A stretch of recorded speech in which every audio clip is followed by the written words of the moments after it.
Hello, everybody. Today we have an extremely special guest with us. We have Dr. Gloria Washington, and she hails from Kansas City, Missouri as her hometown. She's currently an assisted, sorry, nope, we're going to just do all that over.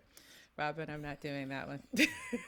I was going to say an assistant associate professor. I'm like, that don't even make sense. That's not even a thing. Maybe could.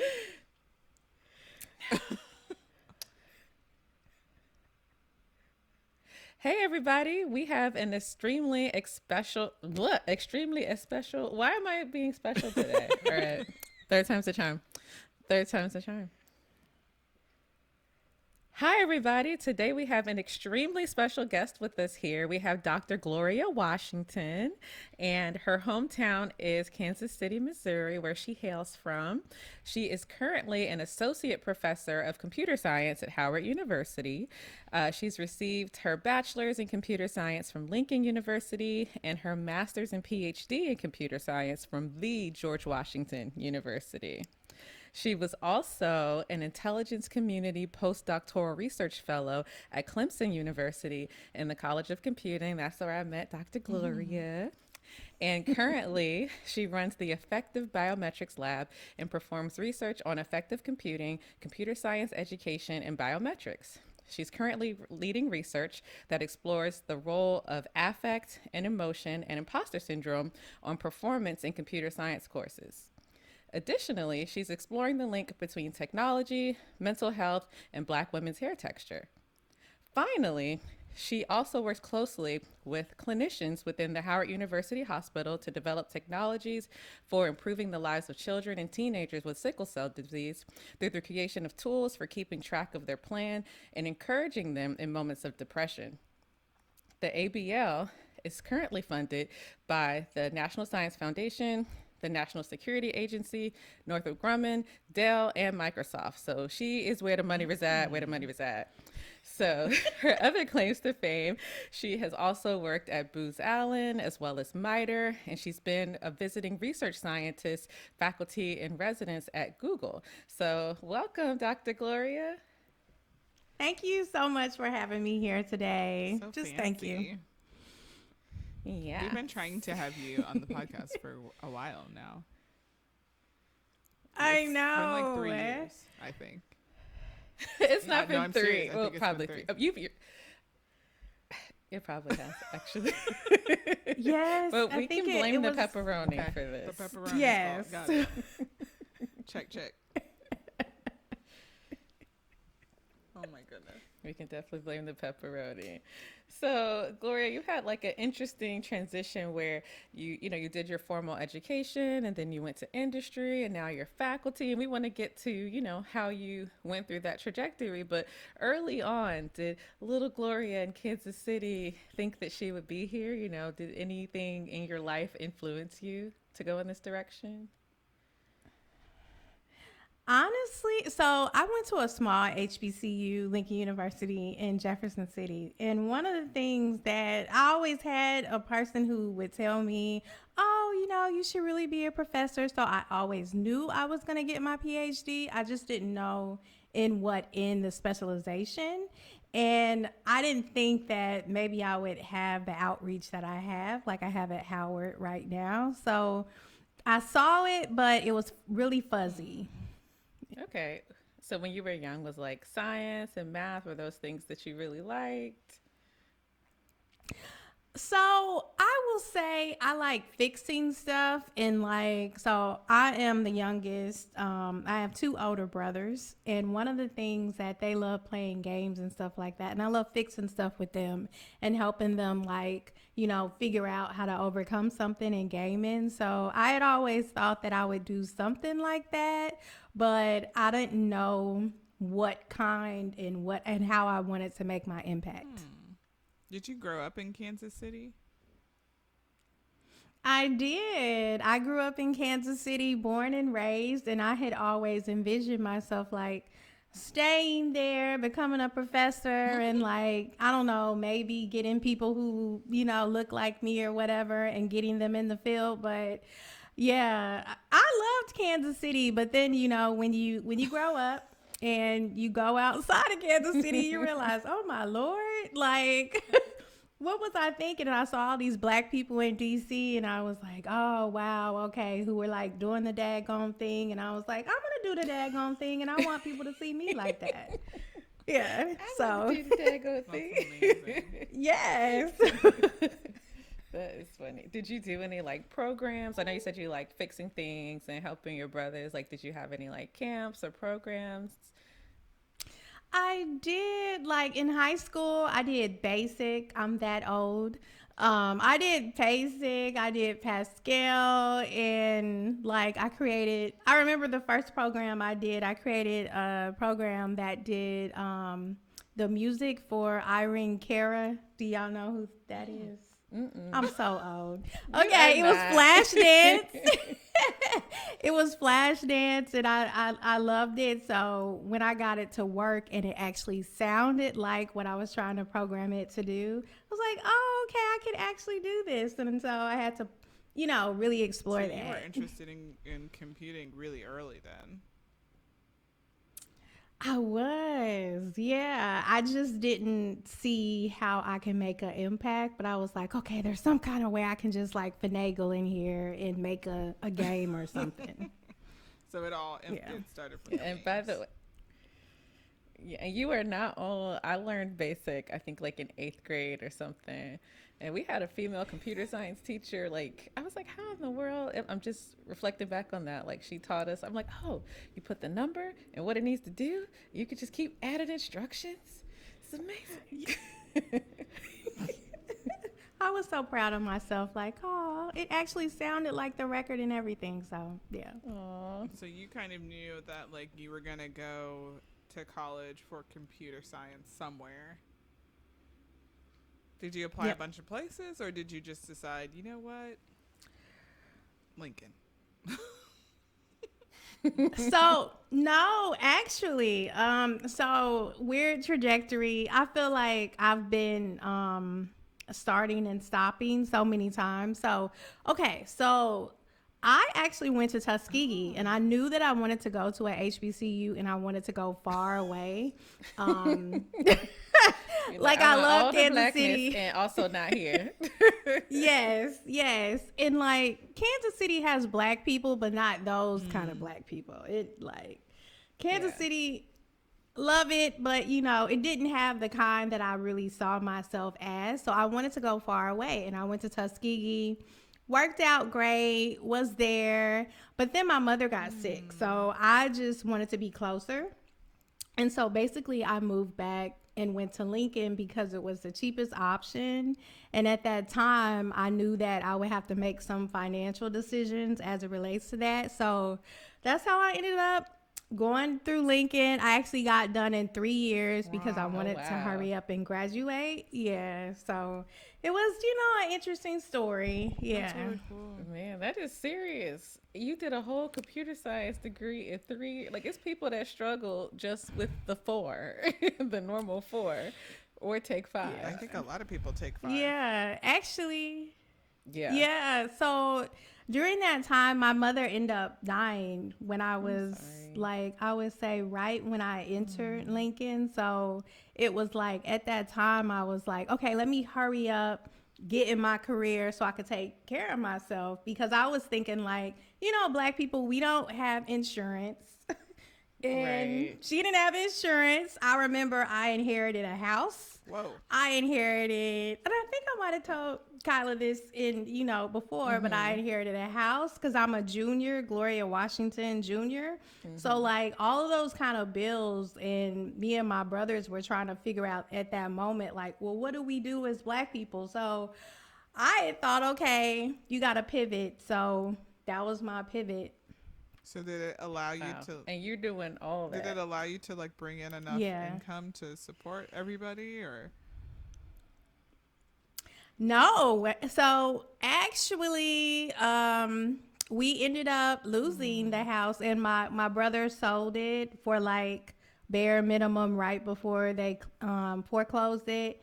And then at that time, I was like, Gloria, you're a really young person. You really should get your degree. Do not let this get in the way of that, because that's what my mother always said to me. She always was like, "Oh, I know that you're gonna get your PhD," and unfortunately, what she would do would fill out all these applications for me, and then I would find out about it. And so this is so funny. But right before she died, like, she submitted an application for me to the CIA, the National Physical Science Consortium. I had an interview and I tweaked it. I tweaked her application. I did, So I did just let her go out like that. But like, I ended up getting it and it paid for everything.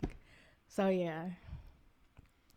That's incredible. Like, that's, I need a moment because I've already had a full day of cognitive load. But I mean, I just lost my father this year, or recently, and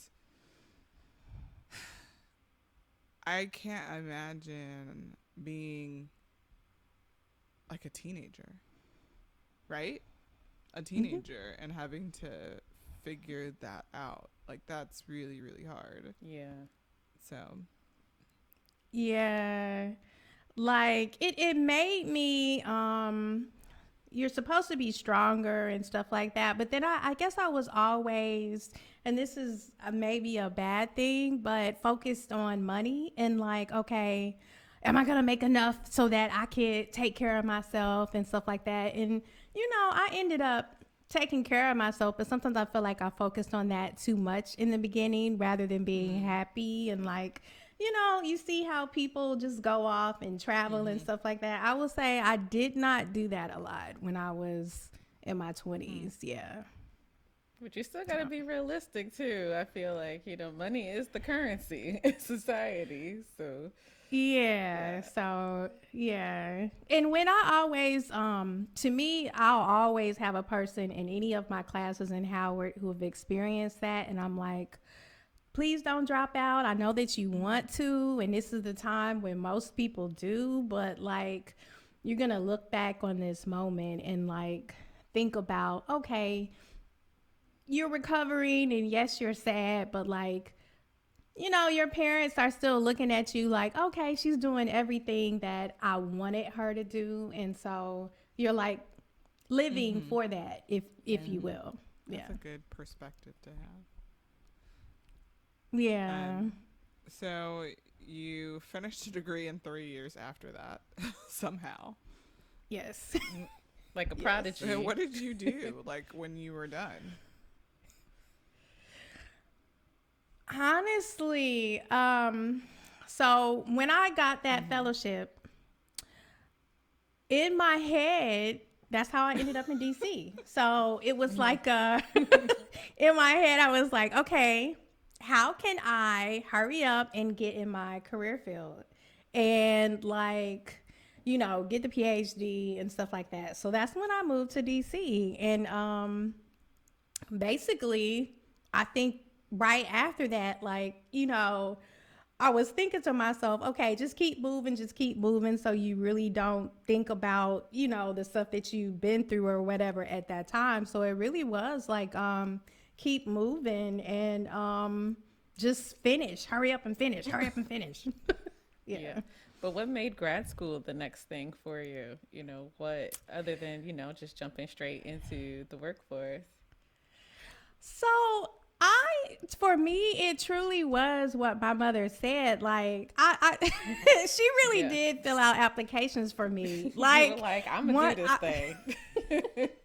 One time, and this was in my DC interview, one time I went in the interview and she said I was an expert swimmer. And the women asked me, and I was like thinking in my head, Mama, why did you do that to me? Because I am not an expert swimmer. I can jump in the pool.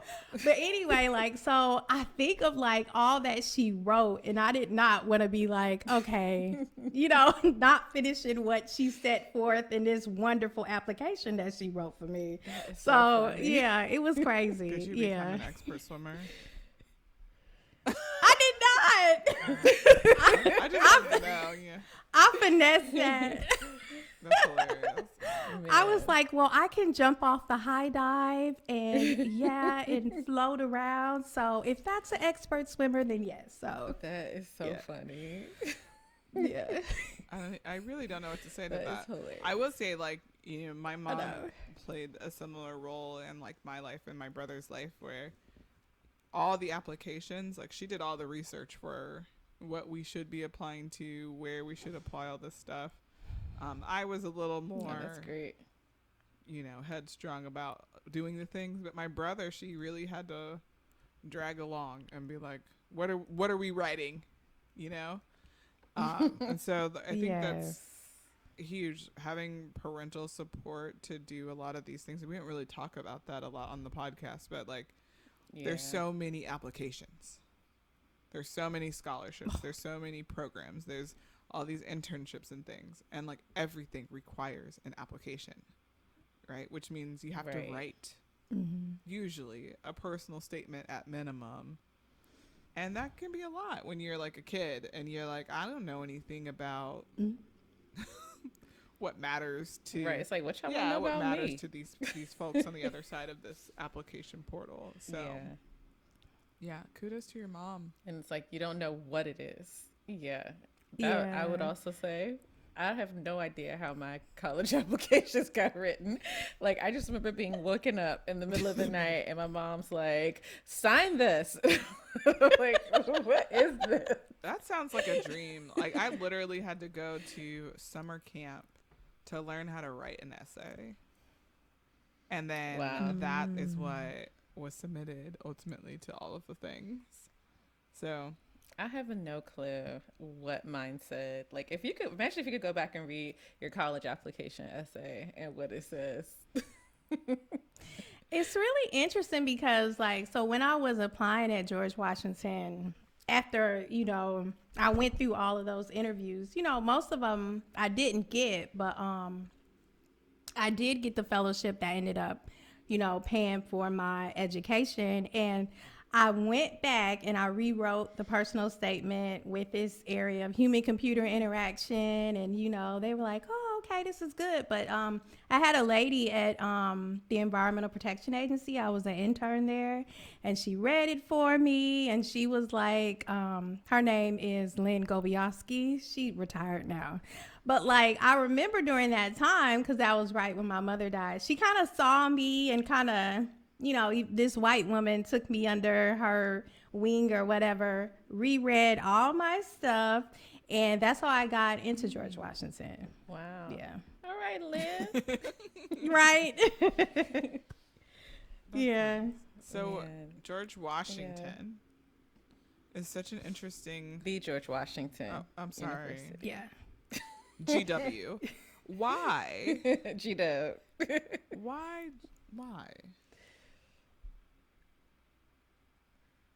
Yes. So actually, and this is interesting because I could have went anywhere, but I just wanted to be in DC. Maybe I had heard about it and just was like, oh, you know, all those black people who are like just really doing the daggone thing. And I was like, okay, that's how I can be. So I knew that I wanted to be here some way. And so I really only applied at George Washington. And then also, I did an internship with the National Security Agency, and all of the people went there. Like, they talked so highly of it, and I was like, okay, I see how I can easily make this transition from, you know, internship at the NSA to actually being at George Washington. So, and they have a lot of programs and all their stuff for us at night. So I kind of figured, all right, let me just go there. Yeah. Did you like declare your master's degree along the way, or did you like get your master's degree and then decide, okay, I'm going to stay for my PhD? Actually, no. So really the only reason I got a master's degree was because of a raise in money. So like I had started working like during the Christmas break and then also in the summer. And so at that time, they had this program where if you're a computer science, you'll get this bonus of $20,000. I was like, I'm Nice. missing out on my bonus. So I just declared it and I got it. So that was really it's horrible. That was really the only reason I got the master's is that in like the middle of it. brilliant? Because it feels brilliant to me. Right. Like, I feel like you saw the opportunity. You took advantage of it. Yeah. So I was like, I didn't even walk across the stage. I was like, okay, keep moving. Yeah. Cool. So did you intern like the whole time you were in grad school? Because I know a lot of computer science students do. Yes, and I was so poor. Like I didn't realize With your 20K bonus. I thought I was Doing like, it. but actually, I was like living in Hyattsville, and Wow. I don't know if you know any in Hyattsville at this moment. Like that was expensive for me, and so when I was bougie. for me, it was interesting. Yes. A lot of the George Washington people, they live like right on campus, and I would see them like, you know, with they got money, and I'm like, so honestly, I was really poor, so I just didn't think like, okay, people are really paying $1,400 per month for like an apartment and stuff like that. So it blew my mind. It really blew my mind. That's a mortgage. So, yeah. Yeah. Really? Yeah. That's a lot. Yeah, it is. So transitioning from master's to PhD, you know, completely different kinds of programs, obviously. Like, how did you go about deciding who you would work with for your PhD? Yeah, actually, so for me, when I applied at George Washington, I met with the professor, probably the only one that does human computer interaction, at least at that time. I won't mention his name because that wasn't the best experience. But anyway, I'll say this to say, like from that experience, like he said, oh yeah, you're so excited and you seem so enthusiastic about the area. So yeah, I'll work with you. I think at that time, like it was only 2 to 3 Black people. He didn't have any Black students. And so for me, I said, okay, I'm going to work with this person. It's going to be great. But it ended up being a situation where I was on an island. He was having research meetings. He never invited me to them. He never invited me to write a paper with him. I don't even know how I'm a PhD. Somehow I did it. But like, if it was for him, I'm telling you right now, I would not, yeah. Hold on. Your research advisor is having research meetings and not involving you. Is it because you had the fellowship and you weren't working on his projects? Like, did you have something that was separate from his interests? Or was it like, no, we all got the same project and he's just not calling me? Honestly, I didn't find out about this really until I was about to graduate. I thought that's how it was. I did have a fellowship and he didn't have to pay for anything, but I found out from one of his students, oh yeah, you know, we're researching this and we all go in and we have presentations. And I'm like, wait, what? I'm not invited to and none of any y'all of said, these where's things. Gloria? Right. It's like, y'all None supposed to be of lab mates them. and nobody asks where you were. Yeah, no. So after that, I end up leaving him and actually found a professor, Dr. Reese Price Jones, who took me all the way through, but that wasn't even his area. Wow. So I'll say this to say, if it wasn't for Dr. Price Jones, I probably would have been just floundering. I didn't know nothing about nothing. Let's say that. Yeah. I mean, that's something we need to just take a step to the side real quick, because that's too many of our stories where, you know, we always talk about like, you know, getting these prestigious fellowships and getting this money, but oftentimes people don't value what they get for quote unquote free because, you know, they might have funded projects where they feel like, okay, I have these written in milestones. I have to make progress. I'm going to meet with the people who are funded under these things that someone's checking on. But the student I got for free, I'm not going to give them that same mentorship and guidance and time. I don't understand it. I don't do that to my students. I'm like, all of y'all are here to get trained. It doesn't matter where your funding comes from. But, we definitely want people to, if they're thinking about PhD programs, to, I'm not saying that external fellowships are terrible. They're amazing. They often pay more than the school does, for your internal fellowship. But you have to make sure that, the person you're working with, you're not going to be an afterthought for them. Definitely. And for me, I will say, looking back at that, like, I don't think I knew how to write papers. I didn't know how to, have the mentorship of a person who would help me through that process, because he never provided it. I really didn't get that until like my last year of graduate school, where I actually was writing a poster paper with someone. They involved me in the research, and I was like, wait, people are actually doing this? So, right. No, that's real. I mean, George Washington is happens too much. Like the UN. Everyone is with their advisor who looks like them. So, he didn't look like me. Hold on, let's pause really quickly. I'm gonna stop the recording.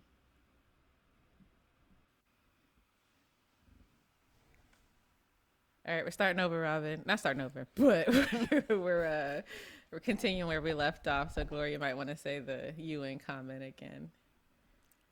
Yeah, so to me, GW was really like the UN. Everybody was with individuals who looked like them, and here I was, this little black girl who didn't really have anybody to work with. So what we did, all the black graduate students got together and we would study together and stuff like that. But because everybody's advisor was different, it truly was like, you don't know if you're going against the rules of someone who is in another particular advisor. So really it was a lot on our own of like teaching ourselves of like what to do and how to graduate really and pass the preliminary examinations and the examinations that they had. So these were all like other computer science students then? Or were they in other majors? Yeah, okay. It's computer science. So it's interesting. GW had like 5 black people. You would get some black people who would come there because everything is at night. It's in a major city. But slowly those individuals just dwindled over time. Like they dropped off. So at the end, I think 3 of us ended up graduating together.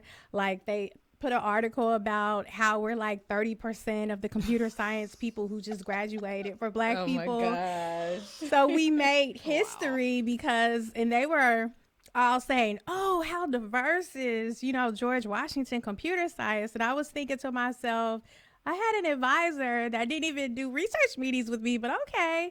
But like, yeah. So. It's hard. Yeah. It's super hard. Yeah. There's, that when you said that just reminded me, like, there's so many cases of people who survive in spite of their advisors and not because of.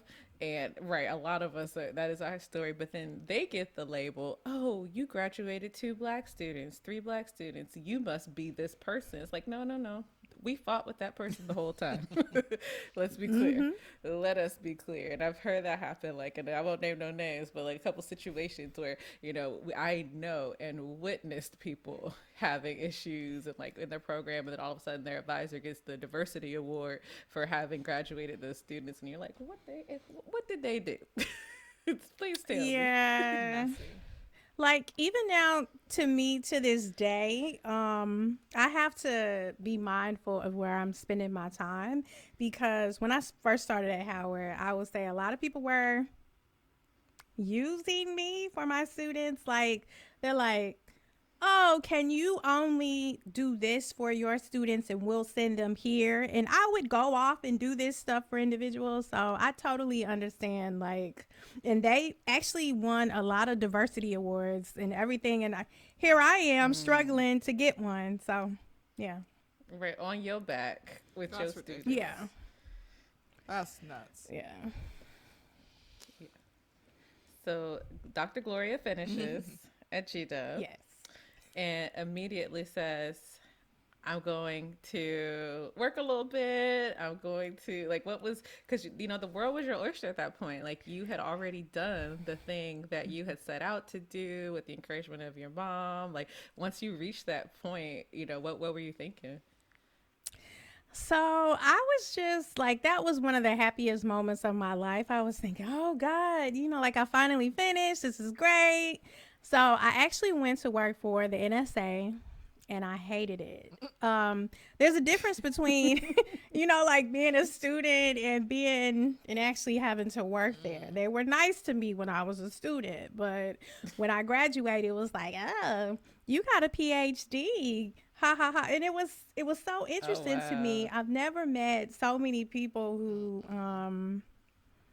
I don't know, are haters just naturally, but Call it what it is. it was so Hateration, weird. Yeah, so I think I worked there for a year. And then that's when I went to MITRE. I was thinking, okay, well, I could do research. I'm going to be celebrated. And, MITRE for a while was really great. But I just realized, like, that little black girl who I was in my senior year when I graduated from Lincoln, I wasn't helping her. I wasn't even creating any other PhD women who looked like me, who went through some of the struggles that I had to go through. And I was like, the story that I could tell of everything that I did go through and still persevered, I need to be able to give back to that. So that's why I decided to come to Clemson, because I knew that I did not have any publications, and I knew that people would say, oh, well, we're not going to consider her for a tenure track. So that's when I went to Clemson. What were you researching, like, in the companies? Because I assume, like, you were conducting research, right? So Yeah, so it's really interesting. Like, so MITRE does a lot of different things. So at the NSA, I was mainly working on like cybersecurity focused elements, well, but with building the HCI component. So I was like a mini consultant where I would go around from project to project. And the NSA at that time, they didn't have anybody who was really doing that. It's interesting now because they have a whole individual section that does nothing but that. And so when I went to MITRE, I had said I was going to work on research projects that I cared about. So I wanted to do human emotions, and like they had this suit at the time that they were trying to do, the Iron Man suit. So I worked on Oh, that. I wow. worked on like social signal processing, like looking at information of groups and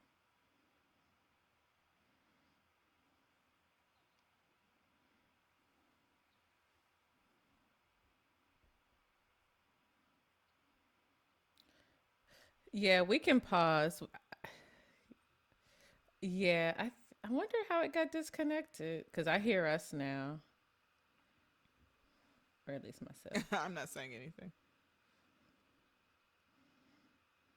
Hmm, That's so strange. that is weird. Okay, and I don't think cause do you have like a drop down box to change it? Yeah, she should be able to change it in the software. If you look under your name,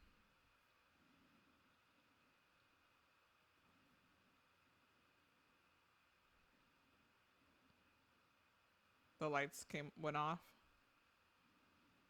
so the power went out on the Hmm, Scarlet. we have never had that happen. Hmm. Can you hold it up real quick? Oh, never mind. We're gonna call this the struggliest episode The struggle is. because we've been on the struggliest. But you hanging in there, Jer Bear. I literally just saw Mara. All right, we bite. okay. Yay! Sounds good. Okay.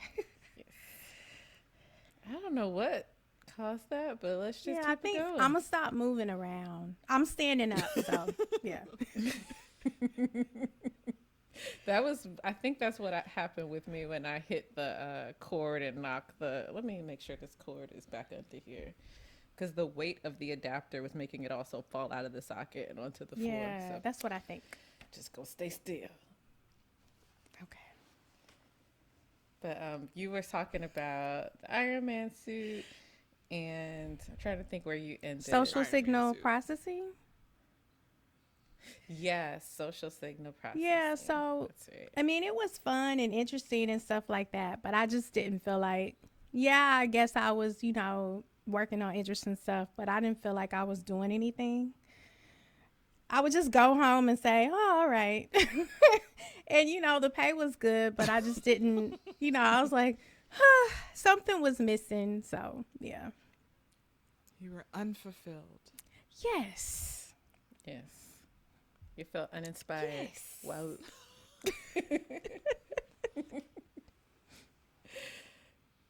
So Can you tell people what social signal processing is? Because I only learned about it like a few years ago, and I'm like, this is cool and timely. Yeah, so with that particular project, it's like looking at body language and body signals to try and either infer emotions, what people are thinking. So I was interested in group dynamics. So, when you go to a conference and people are all huddled up, who are the people that I need to talk to at that moment to get the funding? So, like, if they're in a circle, and usually it's the tall white man who everyone is looking at in the center. So, that's kind of how it fits together. Like, you're understanding body language to understand who are the leaders, who are the people you should pay attention to, and stuff like that. But you can utilize video. They also have like Fitbit now where it can gather information from physiological information. So, I was like, okay, let me explore that. Nice. Nice. So then you decided to do something that meant more to Yes. postdoc. Yes. you. Yes. And that Was is your where I postdoc met. like the And how did most you come- amazing postdoc ever? Because mine was, and We had a good time. I feel like that was the best job I had. So It truly was. It taught me so much. Like, I hated Anderson, South Carolina, but it taught me so yeah, much. that's where we used to live. Yeah. I don't think I would like Anderson, South Carolina, based off of everybody's articulation of what it was like there. No, you It's a little wouldn't. sketch. Yeah. Yeah, they had bluegrass. I was real skinny because the food was bad. It was. Wow. It was bad. There was nowhere that you wanted to eat. Nowhere. We would like cook and make Brussels sprouts and Yeah, we would cook all the time. Yeah. Yeah, I was about to say, Gloria want to put me on the Brussels sprouts. I was like, what? Brussels sprouts? That sounds like detention. And I was like, oh, okay, you hook them up with the olive oil and the garlic and all that. yes. Trying to tell you, my house was the It house. truly was. Like, that was a fun time. So for me, that's what kept me like, I'm not gonna Yeah. lie, I didn't want to leave for a little bit, but then I was like, this is South Carolina. Yeah, it was a good time. Yeah. We were like, let's be real. We can't stay We here. can't. Yeah. I feel like the other piece of this is your interest and your heart was like really focused on supporting people from your community, right? And you were in community, so you actually had that ironically in South Carolina. And that's amazing. Not at an HBCU, which was different from your other educational experiences earlier on. So Yeah, and I don't know if Kyla, you remember this, but like that was when the shooting happened. It might have been right when you guys had left, but that was when that teenage guy went into the church and then shot it up. And I was like, what have I done Yes. in staying here? And that for me, why am I here? it made me really want to focus on Black people. I mean, if we're gonna die for it, I might as well help my community in that way. Wow. That's a powerful statement. Yeah. Heavy. Yeah. So I wanted to backtrack really quick. So you made it seem like from industry, you just jumped into a postdoc. Like, how did all that happen? Like, how did you meet your postdoc advisor? How did all that get set up? Yeah, so actually, I have a friend. His name is Mike King, Dr. Michael King. He worked in the NSA with me. He was my first technical director at the NSA, Black guy, always, doing big things or whatever. He was the program manager of IARPA for his best program at that moment. And so I used to talk to him about how unfulfilled I was. Like, I really didn't feel in the work that I was doing. Yes, it was fun, whatever, but I didn't feel a connection. And he said, why don't you just do a postdoc? And if Mike, like, he just is, he says just to throw stuff out there. But I was like, you know what? I might. I'm going to take a pay cut and I'm going to see if this is like really what I want to do. And from that conversation, I took the pay cut and I just said, you know what, who cares? And I did the postdoc. So, and then he introduced me to Damon Woodard through email. And I had also circled back with Juan Gilbert. And I met Juan Gilbert maybe around the time that I felt isolated at George Washington. Like, I didn't have a mentor, so I reached out to him. I was like, well, I've heard so much about you. Can you help me? And he visited DC, and we went to like one of those things that he did, the voter his voter machine. And so I sat in the audience. I was like, oh my God, like, can you help me? And he helped me. He was on my dissertation committee. He would meet with me, I would say, almost every month to kind of encourage me. And he would send me emails of like, oh, you need to do this. You need to do this. And I was like, but I don't know what I'm going to do. Should I take a postdoc? That was conversation from him and Mike solidified in my head that I needed to do it because there was no way around it. I was trying to do everything not to do the postdoc just because it was South Carolina. Yeah, so yeah, Juan. Yeah.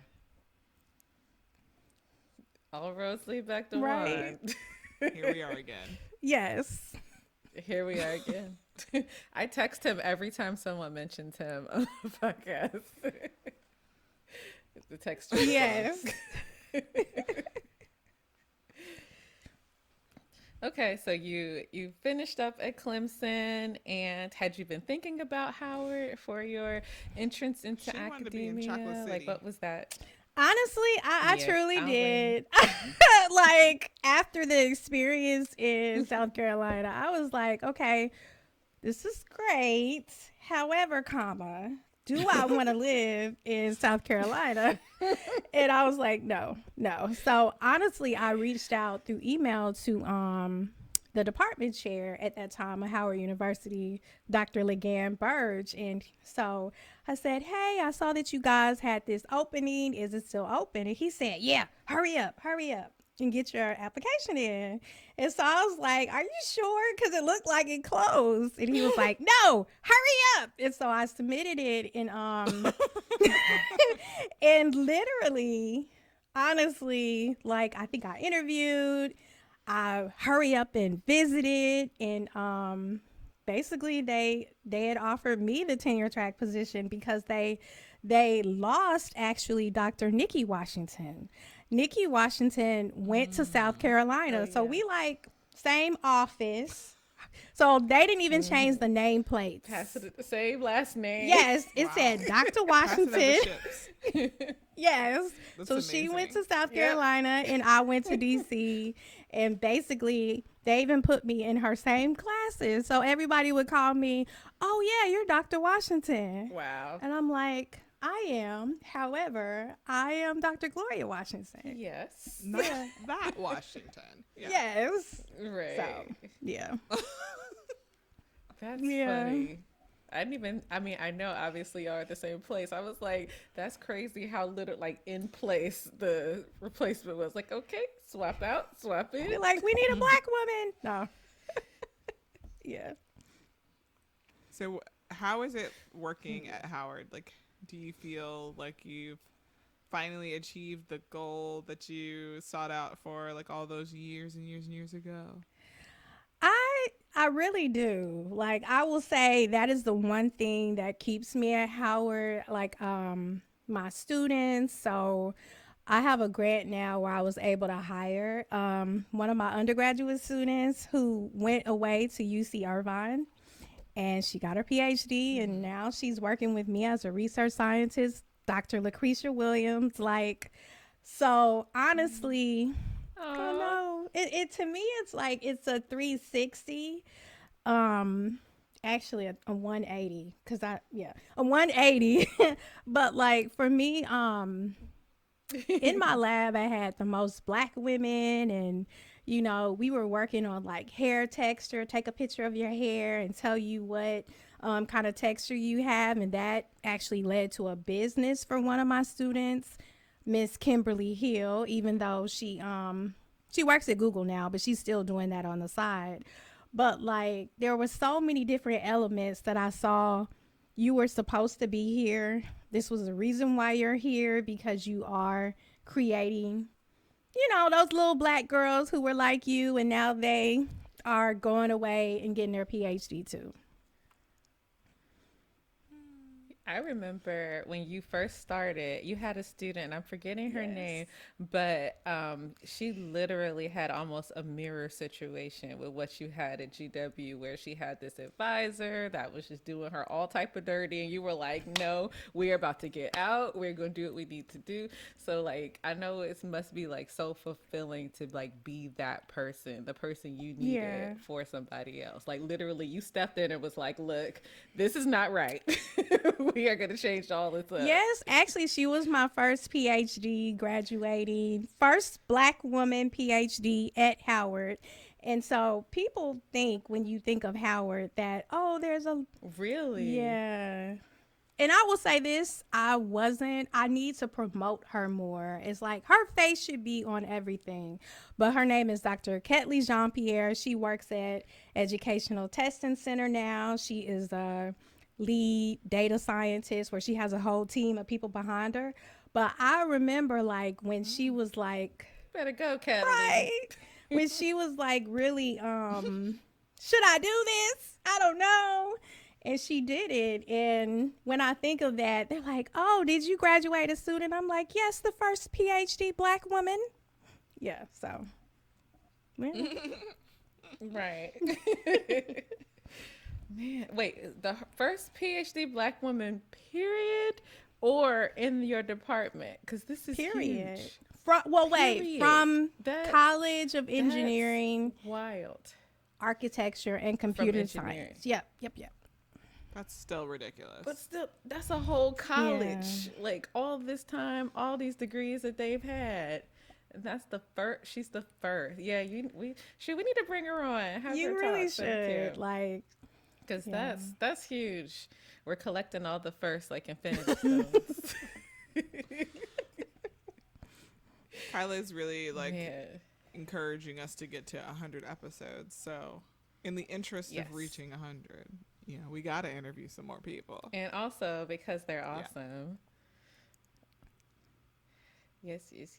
Anybody who has a first. There's a lot of things you could be first at too. So, I'm gonna turn on my light. That's true. 1 second. Okay.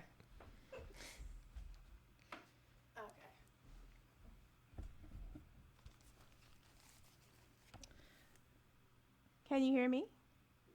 Yes. Yeah. All right. Yes.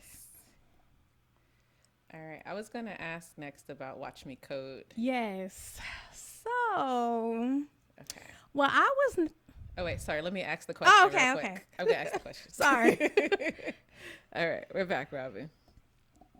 So you've been doing lots of stuff to, make more Glorias and to like really be that person to stand in the gap for people. Can you tell us a bit about Watch Me Code? Yeah, so Watch Me Code is well, it's a summer program, but it's like morphed into this during the semester program for young black men. So I was raised with brothers, right? So I'm the youngest, only girl. I'm used to, I guess, kind of, encouraging my brothers and stuff like that, and as they went through their trajectory. So what I wanted to do was start a camp that would not only increase the number of young black men that wanted to do computer science, but that also wanted to start a business.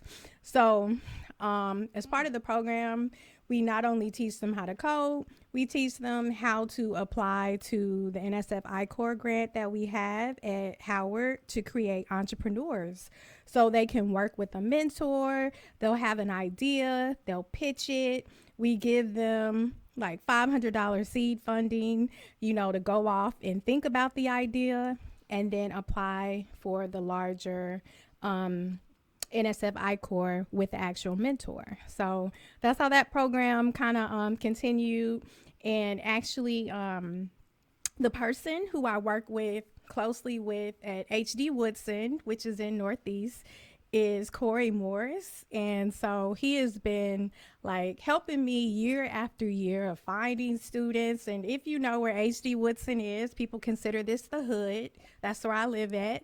But we are like, creating ideas that people want to change their community with. So I can give you like an example of one. One particular one was like an application for like a Uber for your shoes. People would say that's nasty, but when you think about it, where I live at, right? So you want to buy Jordans, you want to have a lot, but what if you can't afford them?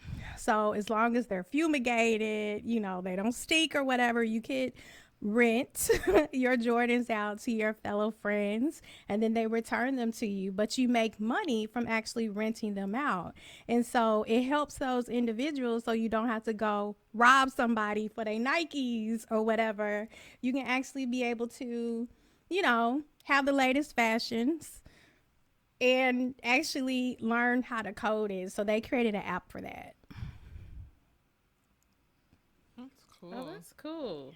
That is cool. And celebrities do it too. They rent their clothes and send them right on Right. back. Yeah, the whole rent the runway. We are not new to Yep, this. yep. Mm-hmm. That is really cool. Like, I'm glad that this is, before we were talking, before the show started recording, we were just talking about how just in DC, like, the crime has gotten ridiculous in, like, the teenage, like, older teenage sort of age range. And I really appreciate the fact that you're doing something to, like, put them to work, to teach them how to do things in their own communities. Because I don't know if it's boredom, if it's lack of resources or what, but they say idle mind is devil's workshop. So like having this camp, like I would love to see it like scale where you can just have students from all different high schools so they can see that there's something else to do besides carjacking people. And honestly, I shouldn't say this, but if you look at how much money you would get from a carjacking versus how much you would make from learning how to code, you would see that is way more lucrative. So like we did of course, the calculator, but we put it in layman terms as well. Like, so you want to be like LeBron. How much does LeBron make? Well, do you know how much does Robert Smith make? And did you know that he is a coder as well, and you could be like that too? So honestly, I'm trying to get more people interested in it and have it scale larger. That's amazing. So you were also a faculty in residence at Google for a couple of months. So what in the world was that like? What did you work on? What did you do? I've always been curious about, the faculty in residence program that they have, and like just because we've been in academia so long. I'm like, what, Google? That's industry. Does my mind even have an industry button? Like, I don't know. So, what was that like? So it was interesting. It was the best of times. It was the worst of times. I'll be transparent. During that time, actually, we learned a lot with like the interview experience, the technical interview experience, and how racist and biased it was. And so we were put in the process of like not only you're going to learn how to teach your HBCU students how to code so they could pass it. But what we revealed in that process was that unfortunately, it's not even across the board. Like me graduating from George Washington has a different interview from a person who graduates from Carnegie Mellon. And the questions, the experience, and that whole like supportive nature just really isn't there depending on how you look sometimes and basically where you went to school. So Wow. and there's another element to this as well. We were racially profiled. So I always say like you don't see a lot of black people there. And here we are, a group of black people walking together, and we were asked for our ID like 10 times a day.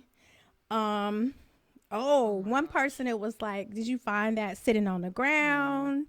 The ID, and basically it was crazy. It was so at the end of that, honestly, Lachelle Hatley, she also was in that program with me, and we did a ticker of how many times were you racially profiled for the day.